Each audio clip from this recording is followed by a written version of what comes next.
puasa sunnah pada hari Senin dan hari Kamis. Apa sumber hukumnya? Diriwayatkan oleh Imam Muslim dari Abi Qatadah, Rasulullah Shallallahu Alaihi Wasallam ditanya tentang puasa pada hari Senin. Kenapa Rasul melakukan itu? Beliau menjawab, zalika yaumu wulidtu fihi wa yaumu bu'istu au unzila alayya fihi. Hari Senin itu adalah hari di mana aku dilahirkan dan hari di mana aku dibangkitkan. Wahyu pertama turun kepadaku pun pada hari itu. Maka sunnah melaksanakan puasa pada hari itu. Adapun hari Kamis, ada hadis yang diriwayatkan oleh Imam Turmuzi dari Abi Hurairah, Nabi bersabda, tu'radul a'malu yaumul isnaini wal khamisi fa uhibbu an yu'radu amali wa ana sha'im. Disetor amal setiap manusia pada hari Senin dan pada hari Kamis. Maka aku ingin, kata Nabi, agar pada saat amalku disetor itu aku sedang puasa. Jadi malaikat itu menurut riwayat ini mencatat dan menyetorkan catatan amalan seseorang pada hari Senin, hari Kamis. Tiap hari Senin amalan kita disetor oleh malaikat. Catatan terakhir tentu yang sedang kita kerjakan, sehingga yang masuk daftar, saya tinggalkan orang ini, dia sedang puasa, karena naik catatan amalnya pada hari Senin. Kamis diangkat lagi, catatan paling akhir, saya tinggalkan orang ini, dia sedang puasa. Itu makna fa uhibbu ayyurada amali wa ana shaim. Aku senang kalau pada saat amalku disetor, catatan paling akhir aku lagi puasa. Satu keistimewaan. Alangkah celaka tiap amalan disetor kita sedang berbuat jahat.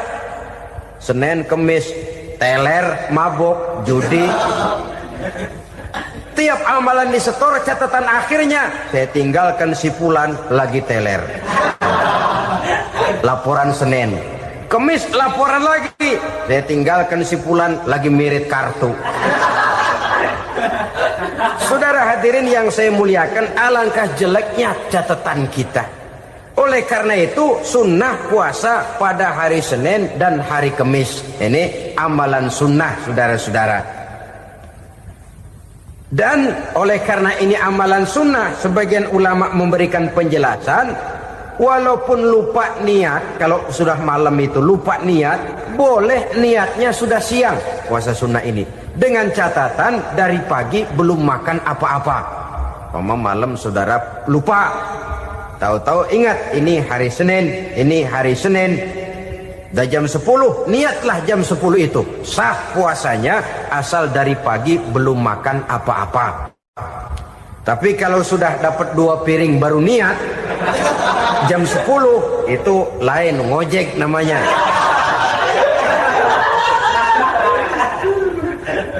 Allah Subhanahu wa ta'ala akan memuliakannya dengan 10 macam perkara. Saudara, ini keuntungannya. Yang pertama, orang yang puasa di hari-hari 10 bulan Zulhijjah diberikan al-barakah fi umrihi, diberikan keberkahan pada umurnya. Setiap kita ingin memperoleh umur yang berkah. Umur yang berkah itu yang bagaimana? Apa yang jumlahnya panjang? Mungkin. Tetapi yang jelas umur yang berkah ini adalah umur yang bisa dipertanggungjawabkan di hadapan Allah Subhanahu wa ta'ala. Artinya umur yang diisi penuh dengan kebajikan, umur yang diisi dengan segala macam kegiatan ibadah, dan umur yang dengan demikian sungguh pun kita sudah mati, jasad terkubur dalam tanah, nama kita akan tetap hidup, dikenal orang oleh karena kebajikan yang kita kerjakan. Saya kira akan lebih merupakan azab ketimbang nikmat kalau orang diberikan umur panjang tapi hanya untuk menumpuk-numpuk dosa saja. Kan lebih baik mana? Umur pendek banyak pahala, umur panjang banyak dosa. Lebih baik mana? Hah? Saya yakin yang paling baik tentu umur panjang banyak pahala. Paling sial umur pendek dosa melulu. Sudah diberikan umur pendek tidak seberapa, dosa berlipat ganda. Itu kalau orang kampung bilang tekor namanya. Rugi. Umur pendek hanya untuk menumpuk-numpuk dosa. Boleh jadi kalau umat-umat zaman dulu, saudara, mereka diberikan umur panjang. Nabi Adam, kita tahu Nabi Adam itu 2000 tahun umurnya. Nabi Nuh 950 tahun. Umatnya ya rata-rata segitu itu. Nah, kalau mereka misalnya punya umur 800 tahun, lalu 200 tahun mereka melakukan dosa, kan masih punya restan 600 tahun untuk taubat. Karena umurnya diberikan jatah panjang. Kita ini oleh Allah Subhanahu wa taala, umat Nabi Muhammad ini umurnya pendek-pendek.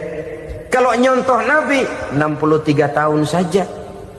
Kalau diberikan 70 tahun umur kita sekarang, itu sudah dapat jatah lebih 7 tahun. Alhamdulillah bahwa Allah memberikan saat-saat, waktu-waktu, tempat-tempat yang punya nilai istimewa, sehingga umur yang pendek ini bisa bernilai panjang, nilai ibadahnya bisa bernilai pahala seperti umat yang berumur panjang dahulu itu. Karena itu manfaatkan umur dengan baik, dan salah satu keberkahan daripada umur akan datang dengan melaksanakan ibadah puasa sunnah. Ini yang pertama. Yang kedua, az-ziyadatu fi malihi, berikan tambahan hartanya, menjadi orang kaya. Kaya apa? Kaya hati setidak-tidaknya. Karena dengan tekun dan rajin melaksanakan ibadah puasa, yang segera tertanam dalam jiwa seseorang merasakan cukup di dalam kehidupan. Itulah dia orang yang paling kaya, orang yang hidupnya paling cukup. Kalau orang sudah merasa cukup dalam hidupnya, maka itulah dia orang yang kaya. Saudara-saudara kaum muslimin rahimakumullah, puasa sunnah memberikan tambahan harta, usahanya berkembang, dengan demikian membawa keberkahan, hartanya makin bertambah, akan menunjang ibadahnya kepada Allah, lebih memantapkan dan membawa ketenangan dalam hidupnya. Itu termasuk berkahnya melaksanakan puasa sunnah itu. Yang ketiga, al-hifzu fi iyalihi, diberikan penjagaan, perlindungan terhadap keluarganya, anaknya sehat, sanak famili dan handai tolannya terjaga dan terpelihara dari segala malapetaka, dari segala mara bahaya, kesehatannya terjamin dan terpelihara. Itu sudah merupakan modal yang sangat besar di dalam kita mengarungi kehidupan. Sebab rasanya sulit untuk bahagia, duit kita banyak sekali, usaha kita selalu mendatangkan untung yang berlipat ganda. Tapi sebentar-sebentar anak kita sakit, yang ampek, yang korengan, yang kena musibah, ndak tak karu-karuan sakit, berobat sampai jutaan rupiah. Itu kan sudah tidak membawa kebahagiaan. Uang masuk yang begitu banyak jumlahnya, habis akhirnya untuk berobat saja. Sebenarnya hitung-hitung ya seri-seri juga. Usaha berhasil, duit banyak, habis untuk berobat. Lah sama juga saudara-saudara. Jadi dengan demikian, biar duit kita banyak, asal keluarga pada sehat saja, udah enak bener itu. Duit banyak, ekonomi cukup, keluarga sehat, nikmat rasanya menjalani kehidupan ini. Yang kiamat sudah duit kagak barang seperak, keluarga ampek semua. Kiamat sudah. Saudara hadirin yang saya hormati, jadi yang ketiga, Allah memberikan pemeliharaan terhadap keluarganya. Satu kali orang dipelihara Allah, tidak satu kekuatan pun yang bisa mencelakakan. Satu kali orang disengsarakan Allah, tidak satu tenaga pun yang mampu menyelamatkannya. Itulah sebabnya perlindungan Allah, pemeliharaan Allah terhadap diri dan keluarga sangat kita perlukan di dalam kehidupan ini. Dengan melaksanakan ibadah puasa, kita mendekatkan diri kepada Allah. Dengan dekat kepada Allah, maka Allah pun dekat kepada kita. Sehingga dalam hadis qudsi dikatakan, ta'arraf ilallahi firraha ya'rifka fi syiddah. Ingatlah kepada Allah di waktu kamu senang, agar Allah ingat kepada kamu di waktu kamu susah. Yang kita laksanakan kadang-kadang sebaliknya. Waktu susah kita ingat Allah, waktu senang kita lupa Allah. Akhirnya nanti pada waktu kita melarat, kebelangsak, susah dan sebagainya, pertolongan tidak akan datang kepada kita. Benar, ta'araf ilallah firraha ya'rifka fi syiddah. Ingatlah kepada Allah di waktu kamu susah, ingatlah kepada Allah di waktu kamu senang, agar Allah ingat kepadamu di waktu kamu mendapat kesusahan. Umumnya watak manusia memang kalau sudah dapat susah, ingat kepada Allah. Waktu duduk, waktu berbaring, sambil tidur, dalam segala keadaan Allah disebutnya, Allah dimintakan pertolongannya. Tapi dikala dia berada pada posisi di atas angin, merasa senang, bahagia, Allah terlupakan. Saudara-saudara kaum muslimin, itu yang ketiga. Yang keempat, at-takfiru li sayyiatihi. Orang yang melaksanakan puasa sunnah itu diampuni segala dosa dan kesalahan yang telah dilakukannya. Dan yang kelima, at-tad'ifu li hasanatihi, diberikan balasan yang berlipat ganda dari segala kebaikan yang dikerjakannya. 1 berbalas 7, 7 bisa berbalas 10, 10 masih berbalas 100, masih ditambah dengan wallahu yudha'ifu liman yasha. Allah melipat gandakan pahala orang-orang yang dikehendakinya. Maka carilah satu kebaikan yang apabila kita kerjakan, dosa akan dihapus dan nilai pahalanya menjadi berlipat ganda. 1 kali kita bekerja, 2-3 pulau bisa kita raih dan kita jangkau. Yang keenam, orang yang melaksanakan puasa sunnah di bulan Zulhijjah, at-tashil li sakarati mautihi, diberikan kemudahan pada saat menghadapi sakaratul maut. Maut a mysterious problem. Dia adalah pintu yang setiap orang pasti akan memasukinya. Bahwa mati adalah mati, itu semua kita tahu. Tapi hakikat orang pada saat menghadapi mati itu kan berbeda-beda. Ada yang matinya itu gampang sekali, persis orang tidur saja, tidak nampak gelisah, tidak bikin susah yang hidup, tidak gelimpangan di tempat tidur, persis seperti orang mau tidur saja. Ada yang sulit sekali menghadapi sakaratul maut, gelimpangan di tempat tidur, bikin bingung orang yang nunggu. Kadang-kadang seperti kerbau digorok lehernya. Saudara-saudara, sulit menghadapi sakaratul maut. Oleh karena itu Rasulullah sallallahu alaihi wasallam sering beliau itu kalau berdoa membaca Allahumma hawin alayya fi sakaratil maut. Ya Allah, mudahkan saya di dalam menghadapi sakaratul maut. Rasulullah saja, saudara, orang yang ibadahnya paling banyak, orang yang hatinya paling bersih, orang yang akhlaknya paling luhur, masih berdoa semacam ini. Mohon dimudahkan oleh Allah agar mudah menghadapi sakaratul maut. Apalagi kita, terus terang kita ini paling-paling kelas muhtalid, bangsa sama pahala mau sama dosa doyan. Lebih perlu lagi menghadapi sakaratul maut. Sehingga apabila malaikat maut datang menjemput nyawa kita, dimudahkan, jangan dibikin sulit, supaya mudah. Jadilah orang baik-baik. Biasanya kalau banyak yang mati, malaikat maut juga kali main-mainin dulu tuh orang. utak-atik, ditakut-takutin dan segala macam. Saudara hadirin yang saya hormati, maka menghadapi sakaratul maut ini merupakan kunci. Apakah seseorang bisa husnul khatimah atau bisa su'ul khatimah? Salah satu jalan untuk memudahkan diri menghadapi sakaratul maut, melaksanakan puasa sunnah di bulan Zulhijjah ini.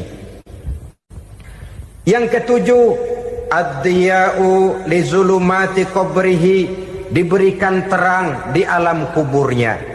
Kubur, saudara tahu, saudara tentu sering lihat orang dimasukkan ke liang lahat, ditutup dengan papan, dinding ari kata kita di kampung, lalu diuruk lagi dengan tanah.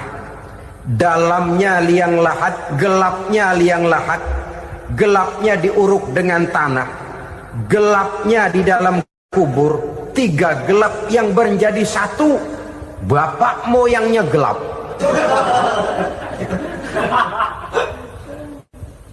Puasa sunnah ini merupakan terang di alam kubur kita nanti. Yang kedelapan, at-tasqil limizanihi, diberikan keringanan pada timbangan di hari akhirat nanti. Bahwa setelah dibangkitkan dari kubur, setiap kita akan menghadapi perhitungan, akan ditimbang segala macam kebaikan dan segala macam kejahatan yang pernah kita lakukan di dalam kehidupan.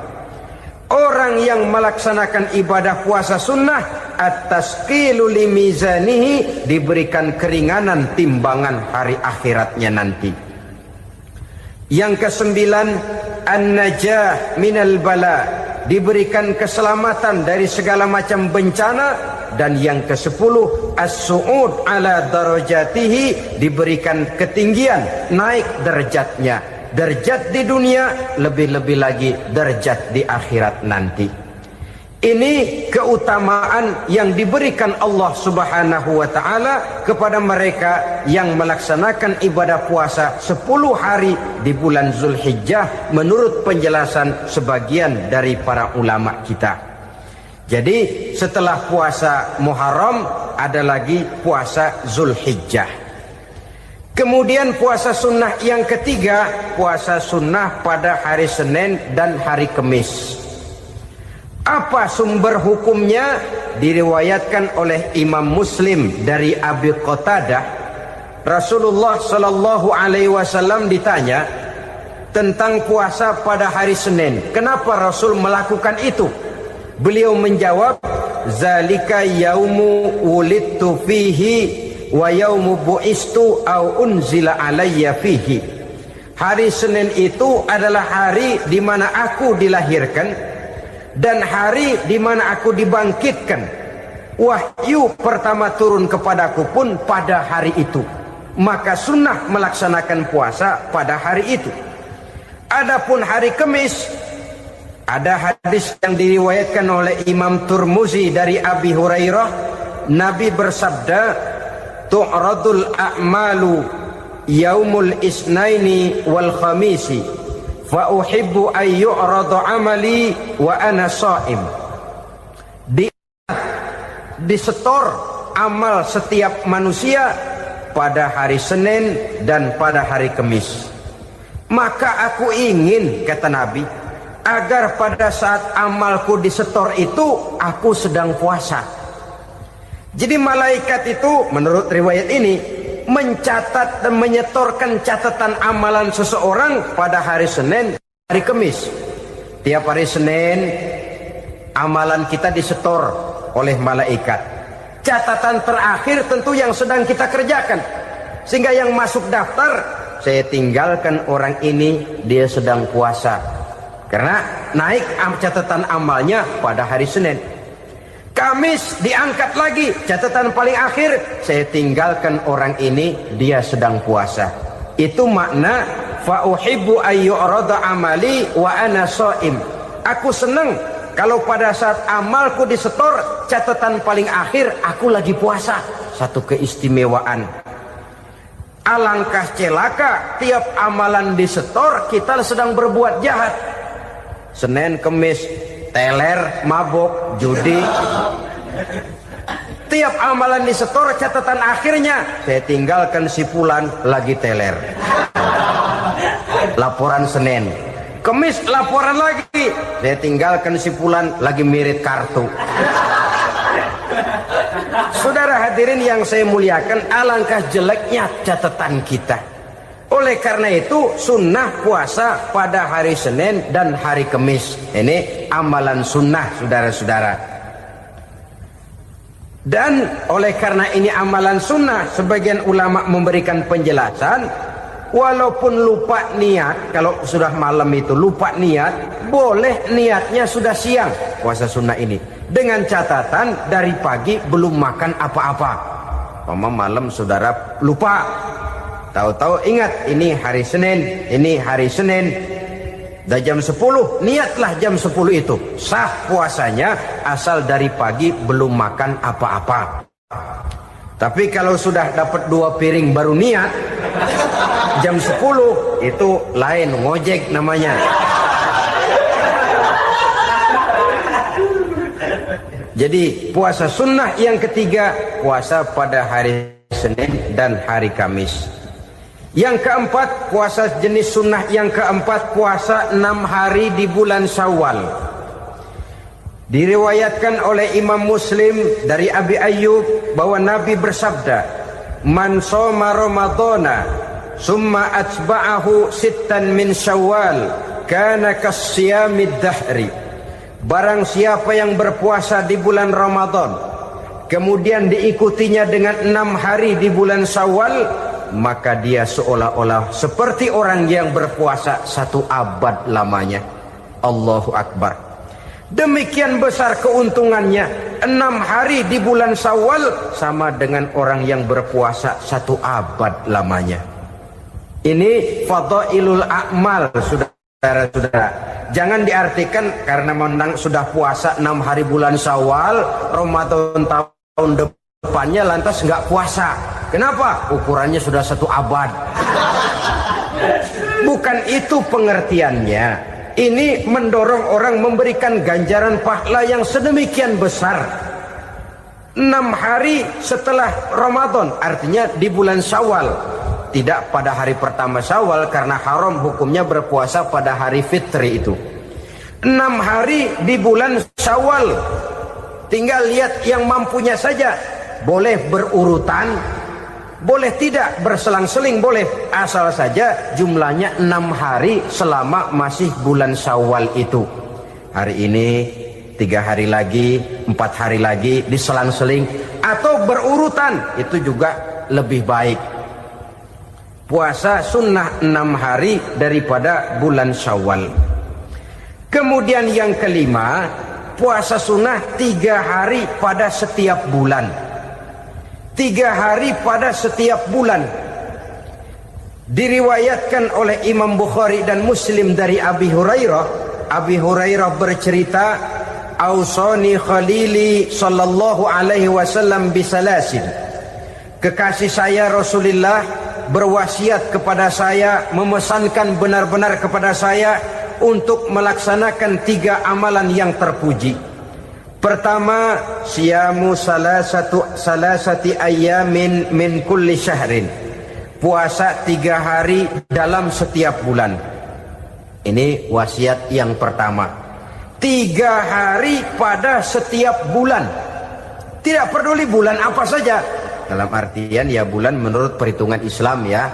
Muharram, Safar, Rabiul Awal, Rabiul Tsani, Jumadal Ula, Jumadil Akhir, Rajab, Sya'ban, Ramadan, Syawal, Zulqa'dah, Zulhijjah dan selanjutnya. 3 hari pada setiap bulan. Tanggalnya tanggal berapa saja. Lebih utama pada yang disebut Yaumul Bid, yaitu hari-hari di mana bulan menunjukkan purnama. Tanggal 13, tanggal 14 dan tanggal 15 pada setiap bulannya itu disunahkan melaksanakan puasa. Itu wasiat pertama, puasa 3 hari pada setiap bulan. Wasiat yang kedua, wa raka'atai duha, melaksanakan sholat duha sekurang-kurangnya 2 rakaat. Itu wasiat yang dipesankan benar kepada saya, kata Abi Hurairah. Pertama, puasa 3 hari pada setiap bulan. Yang kedua, usahakan jangan meninggalkan 2 rakaat minimal daripada sembahyang duha. Kita tahu sembahyang duha itu sembahyang sunnah di waktu pagi seketika matahari naik sepenggalahan. Sekurang-kurangnya 2 rakaat, sebanyak-banyaknya 8 rakaat. Di antara fadilah atau keutamaan daripada sholat duha ini yaitu menyangkut masalah rezeki dan usaha. Kemudian wasiat yang ketiga, wa an utira qabla an anama. Beliau sangat berwasiat kepada saya untuk sholat witir sebelum tidur. Artinya sholat malam sebagai amalan sunnah di dalam kehidupan kita. Jadi saudara-saudara, dalam hidup ini kita akan selalu berbentur dengan keperluan. Kalau pada satu saat kita sudah sampai kepada tahap berpikir ini keperluan saya, tentu hal-hal semacam ini akan kita kerjakan. Kita belum tergerak melaksanakan ini semua oleh karena barangkali kita merasa belum memerlukannya. Karena itu, marilah kita berusaha di samping melaksanakan puasa yang wajib, juga melaksanakan puasa yang sunnah di dalam kehidupan kita. Ini jenis puasa-puasa yang sunnah. Kemudian yang kedua, ada macam puasa yang disebut puasa nazar. Hukum pelaksanaannya wajib apabila nazarnya sudah terwujud. Puasa nazar, puasa yang dikaitkan dengan suatu persoalan. Umpamanya, kalau saya lulus ujian, saya akan puasa 1 minggu lamanya. Begitu ujiannya ternyata lulus, dia wajib bayar nazarnya. Puasa 7 hari, tidak lagi sunnah, tapi wajib karena dia nazarkan. Asal saja tidak sah nazar kepada yang makruh, apalagi kepada yang haram. Umpamanya, nazar kalau tembus 6 nomor mau puasa 3 hari. Itu nazar semacam itu bukan saja tidak sah, tapi haram hukumnya. Tidak boleh nazar kepada yang makruh, apalagi kepada yang haram. Jadi apabila maksud yang sudah kita niatkan tercapai, wajiblah nazar itu dibayar, yaitu kalau nazarnya sunnah, melaksanakan ibadah puasa.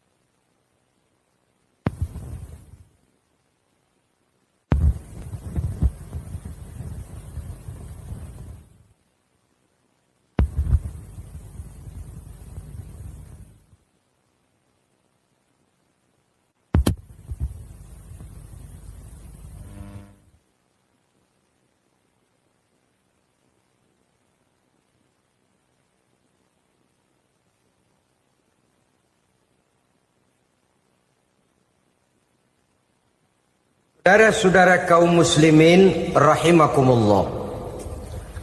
Jenis puasa yang ketiga kita kenal dengan puasa wajib. Dan ini kita laksanakan pada bulan suci Ramadan. Tentang teknis pelaksanaan ibadah puasa di bulan Ramadan sudah pernah saya bicarakan pada pertemuan tentang Ramadan dan Idul Fitri. Pada kesempatan ini saya hanya ingin mengajak bahwa di dalam melaksanakan ibadah puasa Ramadan ini, marilah kita mengadakan evaluasi. Kenapa demikian?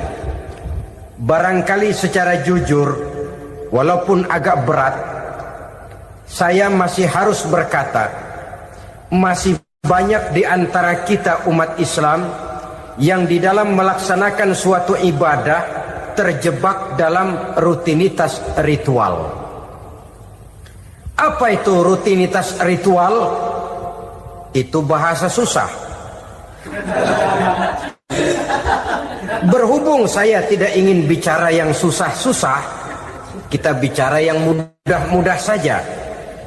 Maksud saya, banyak di antara kita umat Islam yang di dalam melaksanakan suatu ibadah itu hanya dengan prinsip asal sekadar gugur kewajiban saja. Akibatnya, sampai sejauh mana ibadah itu berhasil membentuk kepribadian diri kita, kita jarang mengadakan evaluasi dan penilaian. Solat yang penting gugur kewajiban. Puasa yang penting sudah gugur kewajiban. Haji yang penting sudah gugur kewajiban. Maka jangan heran kalau itu yang jadi prinsip, ibadah lantas tidak punya dampak dalam membentuk kepribadian diri. Banyak orang yang rajin sholat tapi munkarnya jalan terus. Sampai kadang-kadang kita bingung, yang sembahyang dia, yang nyolong dia. Puasanya kelihatannya tekun, tapi tidak punya kepekaan sosial. Sama yatim piatu bersifat masa bodoh, sama fakir miskin malah gemes. Tidak lantas tumbuh kepekaan sosial, walaupun dia sudah ikut merasakan tidak enaknya lapar dan haus. Ada juga yang sudah haji 4-5 kali mondar-mandir Jakarta Mekah, tapi gaya hidupnya tetap seperti katak di kolong tempurung, picik, sempit pandangan, dangkal hati, tidak terbuka walaupun sudah melihat Islam dalam skala internasional. Yang dia lihat, yang dia saksikan, yang dia pandang tidak sanggup menggugah dan mengubah jiwanya, tidak bisa mewarnai pandangan hidupnya. Inilah akibatnya kalau ibadah hanya dikerjakan dengan prinsip asal sekadar gugur kewajiban. Hasilnya yaitu tadi, hajinya cuma menang topi putih sama serban. Sholatnya cuma prinsip asal gugur kewajiban. Begitu juga puasanya, begitu juga zakatnya dan ibadah-ibadah lainnya. Bukan tanpa satu maksud. Jikalau Allah Subhanahu wa ta'ala memerintahkan kita melaksanakan ibadah puasa di bulan suci Ramadan, bahkan maksud itu sangat pada penghujung ayat yang memerintahkan kita puasa. Ya ayyuhalladzina amanu kutiba alaikumus syiyam kama kutiba alal ladzina min qablikum la'allakum tattaqun. Orang yang beriman diwajibkan atas kamu berpuasa, telah diwajibkan juga kepada orang-orang yang sebelum kamu, la'allakum tattaqun, agar kamu dengan puasa itu menjadi manusia yang bertakwa kepada Allah Subhanahu wa ta'ala. Dengan kata lain, berhasil atau tidak puasa Ramadan kita ini akan nampak takwa kita meningkat atau tidak setelah kita melaksanakan ibadah puasa. Sehingga kalau orang mengatakan Ramadan itu merupakan month of training, bulan latihan, keluar latihan tentu harus semakin naik dan baik gaya kehidupan kita. Jadi tujuan utama daripada pelaksanaan ibadah puasa adalah untuk membentuk manusia yang bertakwa. Nah, takwa itu kata Imam Qusairi hurufnya ada 4. Ta, qaf, wawu, ya. Masing-masing huruf ini simbol dari pribadi orang yang bertakwa, bina dan dibentuk oleh pelaksanaan puasanya. Mari kita lihat. Huruf ta adalah lambang dari sifat tawadhu, rendah hati. Orang yang bertakwa, orang yang tidak mempunyai sifat sombong. Puasa menanamkan kita kesadaran terhadap kelemahan, terhadap keterbatasan, terhadap segala ketidakmampuan yang kita miliki. Ya Allah, baru sehari nggak kena makan, nggak kena minum, sudah begini lemesnya.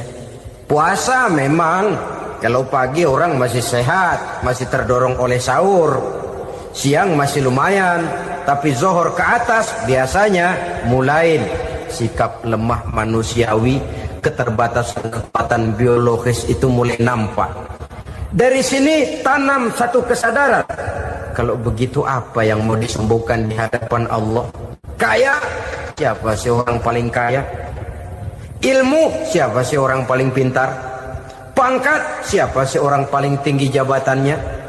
Dari sifat semacam ini lahir introspeksi, rasa mawas diri, timbul sifat tawaduknya, rendah hatinya, tidak melonjak menjadi angkuh dan sombong lantaran sedikit kemampuan dan kekuatan yang dimilikinya. Lalu untuk sikap yang lebih jauh, terwujudlah, terbentuklah apa yang dinamakan stabilitas temperatur batin. Orang tetap konstan menjaga nilai-nilai idealisme yang pernah dimilikinya.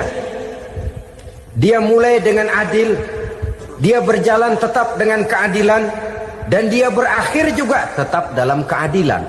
Jangan mulainya adil, tengahnya setengah adil, di akhirnya malah zolim sama sekali. Ini tidak punya stabilitas temperatur batin. Kan banyak orang begitu toh. Mulanya benar, belakangan mau benar sendiri. Mulanya sudah rela berkorban buat kepentingan orang banyak, belakangan malah selalu mengorbankan kepentingan orang banyak. Waktu di bawah rajin baca ayat kursi, dapat kursi lupa ayat. Stabilitas temperatur batin, tertipu oleh perasaan seolah-olah situasi dan kondisi sudah serba memungkinkan, sudah serba menguntungkan. Orang yang dibentuk pribadinya oleh pelaksanaan ibadah puasa, dia sadar apapun keberhasilannya, apapun kedudukannya, apapun nilai kekayaannya, itu cuma sebagian kecil sekali dari apa yang ada pada zat Allah Subhanahu wa ta'ala. Hati tidak takabur, sesuai dengan namanya takabur dari kalimat takabbaro ya takabbaru, membesar-besarkan diri. Orang yang suka membesar-besarkan diri, orang yang tidak yakin bahwa dirinya orang besar, lalu dibesar-besarkan dirinya. Sebenarnya itu sudah satu sikap di mana dia tidak percaya kepada diri sendiri. Dirinya sebenarnya bukan apa-apa, cuma ingin dianggap besar, lalu dibesar-besarkan. Takabbur namanya. Puasa sekali lagi melatih kita menanamkan kesadaran akan kelemahan dan keterbatasan kita sebagai makhluk. Itu sikap tawadu.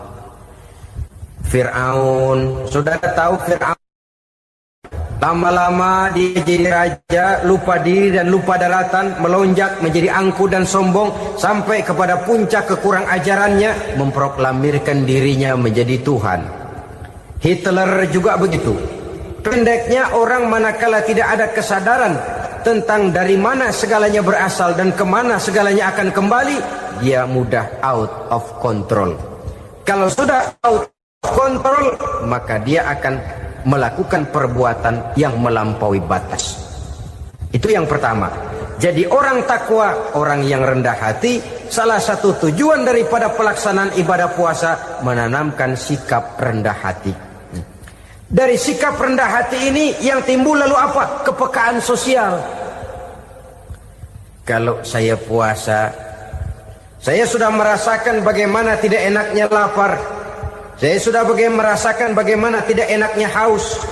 Tapi bagaimanapun, saya lapar cuma sebentar, saya haus cuma sebentar. Selesai maghrib, lapar saya hilang, haus saya hilang. Bagaimana yatim piatu, orang-orang tua jompo yang perlu santunan, orang-orang miskin yang terkapar di kolong-kolong jembatan, yang tiap hari merasakan perasaan seperti ini, tanpa tahu kapan hidup dan nasibnya akan berubah. Tidur beratapkan langit, berselimut koran. Kalau demikian, saya ini beruntung. Kalau demikian, apa yang bisa saya lakukan untuk mereka? Kepekaan sosial ini lalu timbul dalam apa yang orang sekarang namakan solidaritas kesetiakawanan sosial. Hidup tidak hanya untuk kepentingan diri dan perutnya sendiri saja, tapi mau menolong, mau membantu orang yang memang memerlukan bantuan dan pertolongan itu sendiri. Jangan setelah tahu lapar tidak enak, haus tidak enak, tapi kita tidak mau tenggang rasa, tidak mau timbang rasa. Begini loh tidak enaknya lapar, begini loh tidak enaknya haus. Ini terjadi pada diri saya. Saya masih mampu, masih berbuka puasa. Bagaimana yang tiap hari merasakan seperti ini? Tidak Ramadan, tidak Syawal, tidak Zulqa'dah, tidak Zulhijjah, selalu kelaparan dan kehausan. Dari sana timbul kepekaan sosial. Lalu lahirlah sikap pemurah, dermawan, mau menoleh ke kiri dan ke kanan. Bahkan Al-Quran itu sampai mengancam betul. Ara'aita allazi yukadzibu bid-din fadzalika allazi yad'ul yatim wa la mendustakan agama. Islam mendustakan Islam. Salat dia tapi mendustakan salat. Puasa dia tapi mendustakan puasa. Siapa mereka itu? Fadzalika allazi yad'ul yatim. Merekalah orang-orang yang meninggalkan anak-anak yatim. Wa la yahuddu ala ta'amil miskin, dan tidak pernah memberi pertolongan, tidak memerintahkan memberi makan kepada fakir miskin, walaupun dia berada pada posisi dan kondisi yang memang dia mampu. Nah, kalau dia tidak mampu itu lain soal. Dia mampu, dia tahu dan dia diam saja. Itu termasuk yukadzibu biddin. Orang-orang yang mendustakan agama. Berlindung kita kepada Allah, jangan sampai termasuk ke dalam kelompok itu. Yang kedua saudara, huruf takwa itu qaf.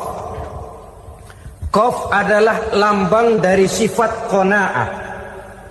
Qanaah artinya merasa cukup. Puasa melatih kita untuk bersikap cukup dalam hidup. Kalau kita perturutkan menjelang saat berbuka, menunggu waktu berbuka, istilah orang di Jawa Barat ngabuburit katanya. Kita menunggu saat berbuka, segalanya saja ingin kita beli, segalanya saja ingin kita minum, semuanya saja ingin kita makan. Sebab nafsu sudah begitu berupa. Perut sudah sedemikian lapar, kerongkong sudah sedemikian haus. Rasanya semuanya saja ingin kita telan. Tapi tahukah kita bahwa setelah maghrib berbunyi, berapa banyak yang kita makan, berapa banyak yang kita minum? Sesuaikah dengan keinginan kita tadi siang? Tadi siang semuanya ingin kita makan, tadi siang semuanya ingin kita minum. Setelah berbuka, berapa banyak yang kita makan, berapa banyak yang kita minum? Itulah kehidupan. Segalanya ingin kita kuasai, segalanya ingin kita punyai, tapi berapa sih yang benar-benar kita perlukan? Maka orang kaya adalah orang yang hidupnya cukup. Orang miskin hakikat yang selalu merasa kurang.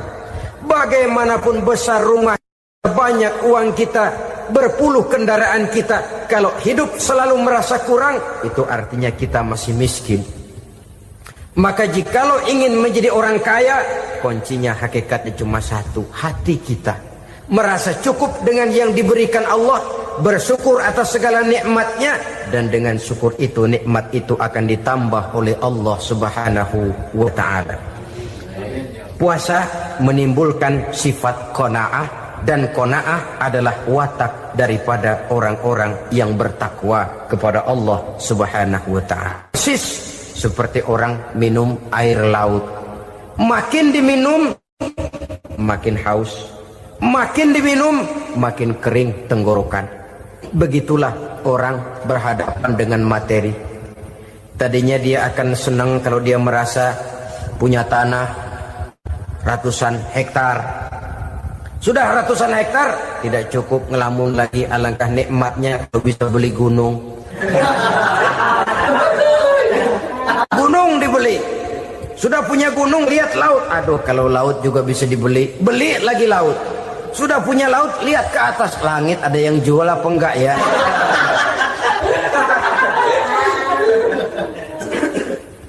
Seperti orang berhadapan dengan air laut yang makin diminum makin membuat kita haus dan makin kering tenggorokan ini.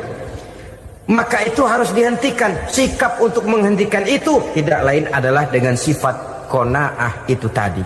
Merasa cukup dengan apa yang diberikan Allah, mensyukuri nikmatnya. Itu yang kedua. Yang ketiga, pada kalimat takwa ada huruf wawu. Wawu adalah simbol dari sifat wara dengan ain. Wara, orang yang terpelihara dirinya baik dari yang subuhat, lebih-lebih dari yang haram. Subuhat, saudara tahu, barang yang remeng-remeng. Tapi sungguh pun remeng-remeng, kira-kira prosentasenya 70-30. 70% haram, 30% kemungkinan halalnya. Maka yang subuhat lebih baik dijauhi daripada diambil.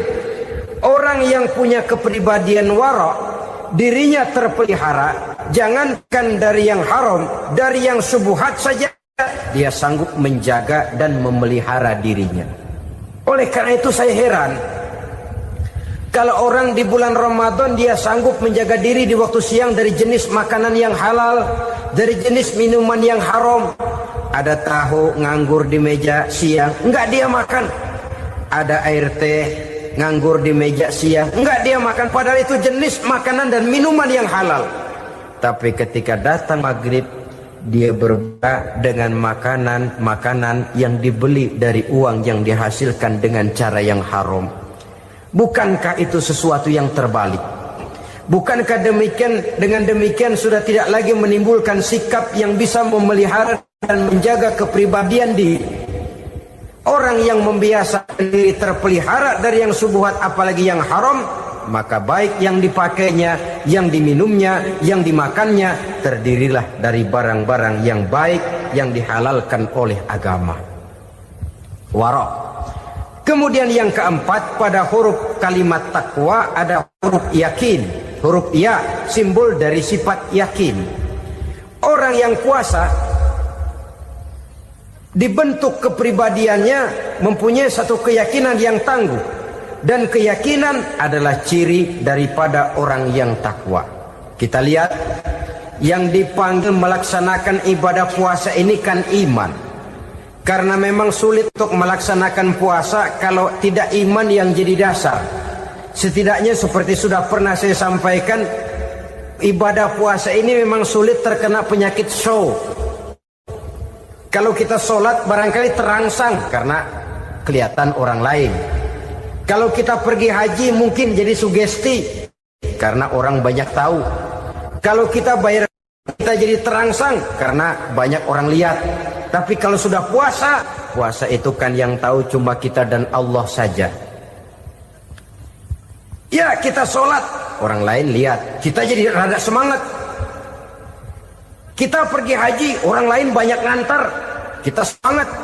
Kita bayar zakat, orang lain banyak saksikan, kita bersemangat. Tapi kita puasa, siapa yang mau nyaksiin kita puasa? Siapa yang mau memuji kita puasa? Siapa yang mau menyanjung kita puasa? Itu cuma urusan kita dan Allah.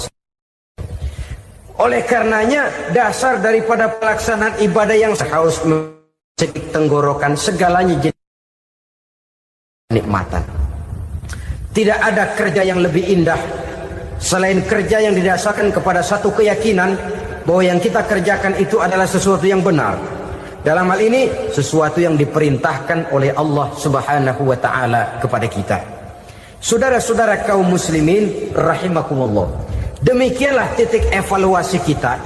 Jangan berpuasa hanya dengan prinsip asal sekadar menggugurkan kewajiban saja, yang akan berakibat Ramadan tahun ini berakhir begitu, Ramadan terjebak menjalani rutinitas ritualnya saja. Bahkan kadang-kadang yang nyata betul, Nabi menganjurkan tingkatkan ibadah pada 10 hari yang akhir di bulan Ramadan, tanggal 20 sampai akhir Ramadan. Yang kita praktekkan malah kegiatan ibadah kita justru menurun pada 20 Ramadan yang akhir. Coba lihat 20 Ramadan ke atas. Itu pasukan tarawih paling kelas 60-70 tahun ke atas. Kemana yang lain? Sudah berpikir menghadapi lebaran, berpikir pulang mudik, berpikir macam-macam. Akibatnya konsentrasi ibadah lalu buyar. Dianjurkan Rasul, tingkatkan ibadah pada 10 hari yang terakhir. Kita malah makin ke akhir makin lancip.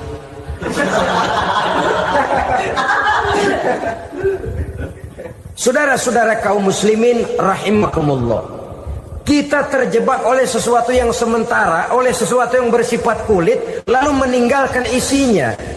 Padahal jikalau kita tidak mengisi Ramadan dengan kegiatan ibadah, berarti kita tidak keluar dari Ramadan dengan jiwa yang baru, yang sudah ditempa oleh pengalaman ibadah di bulan Ramadan. Artinya kita tidak kembali kepada fitrah, kesucian seperti saat kita dilahirkan. Lalu kalau kita tidak kembali kepada fitrah, apa yang mau kita rayakan pada Idul Fitri itu? Di mana letak kegembiraan kita? Di mana letak kebahagiaan hati? Kembalikah kita kepada fitrah? Tidak. Benarkah puasa yang kita kerjakan? Kelihatannya juga tidak. Adakah dampak dari pelaksanaan ibadah dalam pribadi kita? Tidak. Kadang-kadang Ramadan selesai malah teriak merdeka.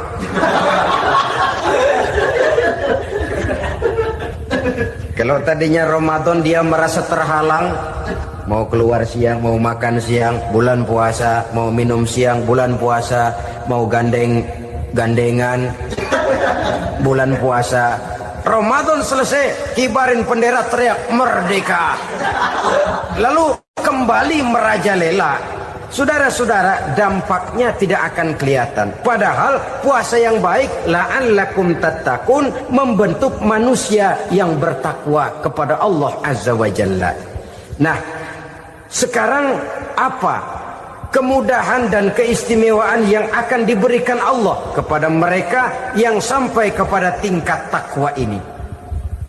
Al-Quran menjelaskan, pertama, may yattaqillaha yaj'al lahu makhraja. Barang siapa yang bertakwa kepada Allah Subhanahu wa taala, maka dia akan diberikan makhraja. Makhraja itu jalan keluar dari segala macam kesulitan. Jalan keluarnya ada saja. Menurut ukuran kemampuan dia tidak mungkin, mustahil, tidak bisa, mana mungkin. Tapi pada waktunya ada saja jalan keluarnya. Termasuk jenis yang yaj'allahu makhraja. Orang yang bertakwa kepada Allah selalu diberikan jalan keluar dari segala kesulitan yang dihadapinya. Siapa sih orangnya yang tidak pernah sulit dalam hidup? Siapa orang yang tidak pernah mengalami kesulitan? Tapi kadang orang menilai, itu kelihatannya hidupnya enak aja ya, kayaknya gak pernah mengalami kesulitan. Sebenarnya bukan tidak pernah mengalami kesulitan, Allah selalu memberikan jalan keluar dari segala kesulitan yang dihadapinya. Lah kalau Allah yang memberikan jalan keluar, tentu sangat mudah sekali. Orang yang bertakwa diberikan jalan keluar dari segala macam kesulitan. Satu. Yang kedua, wa yarzuqhu min haitsu la yahtasib. Dia akan diberikan rezeki oleh Allah dengan jalan yang tidak disangka-sangka. Rezekinya datang dengan cara yang tidak disangka-sangka. Gajinya mungkin kecil, tapi penghasilannya gede. Kan itu yang penting.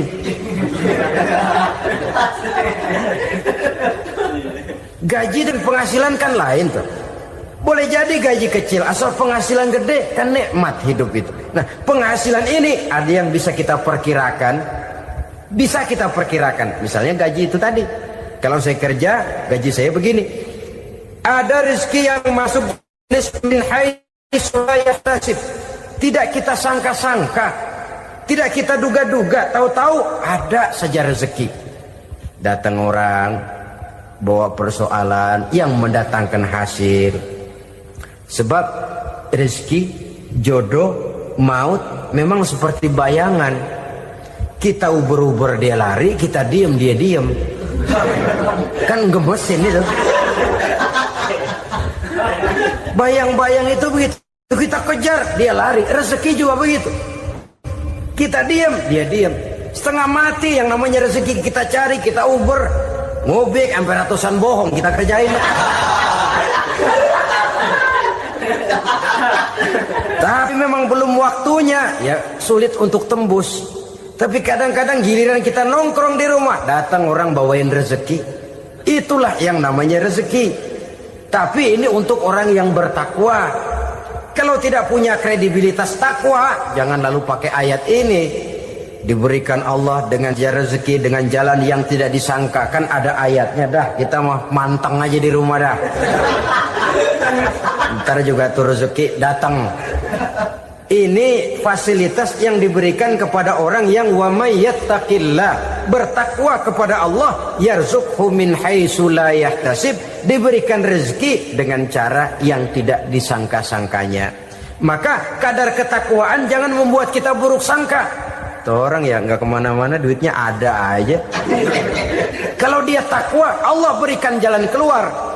Yang lantas ngelihat kiai orangnya ahli ibadah, ilmunya tinggi, akhlaknya luar biasa, takwanya tinggi, rezekinya lancar, lalu husnuzon nih kiai nggak kemana-mana, duitnya banyak, miara tuyul kali ini. Itu termasuk jaminan Allah yang masuk kategori min haitsu la yahtasib. Yang ketiga, yaj'al lahu min amrihi yusra, dimudahkan segala urusannya. Dimudahkan segala urusannya.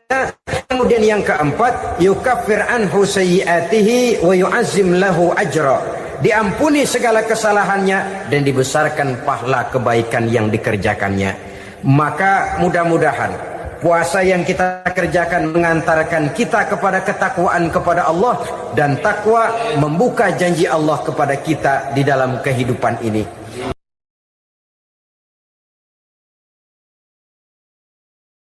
7 macam perkara yang merusak akidah dan keimanan, merusak amal perbuatan yang sudah kita kerjakan, merusak sendi-sendi kehidupan sosial, pendek kata merusak segala hal di dalam kehidupan kita. Jauhilah olehmu 7 macam perkara yang merusak. Yang pertama, asyirku billah, menyekutukan Allah subhanahu wa ta'ala. Agama dimulai dari keyakinan, maka kehancuran agama selalu dimulai dari kehancuran keyakinan, iman atau akidah yang dimiliki oleh seseorang. Dan untuk menghancurkan nilai-nilai iman yang kita miliki ini, orang rasanya tidak akan menghantam kita dengan peluru kendali. Orang tidak akan mengirimkan nuklir ke sini. Orang tidak juga akan mengirimkan satuan militernya ke sini. Untuk menghancurkan nilai-nilai iman, dibanjiri kita dengan paham-paham yang merusak dan mendangkalkan akidah. Baik ia bernama materialisme, baik ia bernama sekularisme, baik ia bernama banjirnya maksiat dan munkarat, baik ia bernama banjirnya peradaban dan kebudayaan yang menghancurkan moral daripada anak-anak kita, sedikit demi sedikit melenturkan dan melunturkan nilai-nilai keimanan kita, untuk kemudian pada waktunya nilai iman itu akan bertukar dan berganti menjadi nilai syirik kepada Allah subhanahu wa ta'ala. Atau pada sisi lain, menjadikan yang selain Allah sebagai tujuan akhir daripada kehidupan kita. Sedangkan kita sama-sama maklum bahwa di dalam pandangan agama Islam, dosa yang tidak berampun, dosa yang terbesar, termasuk dalam kategori bapak moyangnya dosa, tidak lain adalah syirik, yakni menyekutukan Allah subhanahu wa ta'ala. Pola penghancuran iman ini memang berstrategi. Ditawarkan kita kepada paham materialisme, paham kebendaan, di mana otak menempati urutan sebagai ranking pertama, Tuhan jatuh pada urutan kedua. Lalu menyusul kepada paham sekularisme, Allah dipisahkan dari seluruh kegiatan hidup ini. untuk pada gilirannya menjadikan yang selain Allah sebagai tujuan akhir daripada seluruh kegiatan hidup kita. Oleh karenanya, kewajiban menjaga nilai-nilai iman ini merupakan kewajiban yang mulia tetapi berat, tidak hanya untuk kita, tetapi juga bagaimana mewariskannya kepada anak-anak kita, generasi yang akan datang. Orang-orang tua bijaksana yang diceritakan di dalam Al-Quran, kalau sudah berpikir tentang anak-anaknya, pertanyaan yang paling mereka risaukan ialah, ma ta'buduna min ba'di. Anakku, kalau pada satu saat aku, ayahmu sudah tidak ada lagi di dunia ini, meninggalkan kamu semua, ma ta'buduna min ba'di, apa yang akan kamu sembah nak? Jikalau sekarang ayahmu masih mau ke masjid, masih mau melakukan rukuk dan sujud, masih beribadah menyembah Allah Subhanahu wa ta'ala, kalau orang tuamu sudah tidak ada, ma ta'buduna min ba'di, masihkah engkau mau datang ke masjid? Masihkah engkau mau rukuk dan sujud? Masihkah engkau mau menyembah Allah Subhanahu wa ta'ala? Pertanyaan ini yang dipikirkan oleh Nabi Yakub kepada putra-putranya. Pertanyaan ini yang diteruskan oleh Nabi Ibrahim kepada anak-anaknya. Pertanyaan ini yang diwariskan oleh generasi ulama'us salafus saleh kepada para generasi berikutnya. Bagaimana kita generasi sekarang? Kita orang-orang tua sekarang bukan berfikir ma ta'buduna min ba'di, malah yang kita fikirkan ma ta'kuluna min ba'di. Kalau bapak tidak ada nanti kamu makan apa nak? Perkara kamu nyembah apa, urusan nomor 18. Yang penting kamu nanti hidup bisa makan nak. Maka kita sibuk mewariskan harta kepada anak-anak kita. Kita sibuk mewariskan kebun dan tanah kepada anak-anak kita. Kita sibuk mewariskan pabrik kepada anak-anak kita, sementara kita lupa mewariskan intan yang paling mahal, mewariskan mutiara yang paling berharga, yaitu nilai iman kepada Allah Subhanahu wa ta'ala. Alangkah baiknya apabila warisan harta, warisan tanah dan kebun, warisan rumah dan pabrik didasari lebih dahulu dengan mewariskan nilai iman kepada Allah Subhanahu wa ta'ala. Sebagai orang-orang tua, kita boleh bersedih kalau anak kita tidak mengerti komputer. Kita boleh bersedih kalau anak kita tidak mengerti matematika. Kita boleh bersedih kalau anak kita tidak mengerti bahasa Inggris. Tapi sewajarnya lebih bersedihlah kita orang tua jikalau mempunyai anak yang tidak kenal Allah sebagai Tuhannya, yang kemudian tidak mau rukuk dan sujud kepada Allah Tuhannya. Itulah kemalangan yang paling malang bila kita meninggalkan generasi yang tidak bertauhid kepada Allah Subhanahu wa ta'ala. Betapapun anak kita tidak ngerti komputer, saudara, paling-paling kerugiannya cuma kerugian dunia. Masuk dia ke alam barzakh, munkar nakir tidak akan sempat tanya kau belajar komputer apa tidak. Kumpul dia di padang mahsyar, malaikat juga tidak akan tanya matematikamu nilainya berapa. Yang ditanya, kau kenal Allah, kau rukuk dan sujud kepadanya, kau pernah datang ke masjid. Oleh karena itu sekali lagi, menjaga nilai iman tidak hanya untuk kita, tetapi juga mewariskannya kepada anak-anak kita, generasi yang akan datang. Sungguh kemalangan yang paling besar apabila kita meninggalkan anak-anak kita, mereka kita tinggalkan lemah ekonominya, itu tidak baik. Mereka kita tinggalkan lemah otaknya, itu pun akan membuat mereka tertinggal oleh yang lain. Tapi yang paling celaka, jikalau kita tinggalkan mereka dalam kondisi lemah imannya, rapuh akidahnya, tidak baik dan tidak betul keyakinan hidupnya. Oleh karena itu, Nabi berpesan, jauhilah 7 perkara yang merusak. Yang pertama, syirik kepada Allah Subhanahu wa ta'ala. Menyekutukan Allah baik dalam ucapan, dalam keyakinan, ataupun dalam perbuatan. Ini perkara pertama yang termasuk 7 perusak besar di dalam kehidupan. Kalau sudah jatuh kita ke lembah syirik, bagaimanapun banyak kebaikan yang kita kerjakan, berjiwa sosial, bertangan pemurah, gemar menolong orang lain, kalau memang dasarnya syirik, maka seluruh kebaikan kita akan hancur, tidak akan ada nilainya dalam pandangan Allah Subhanahu wa ta'ala.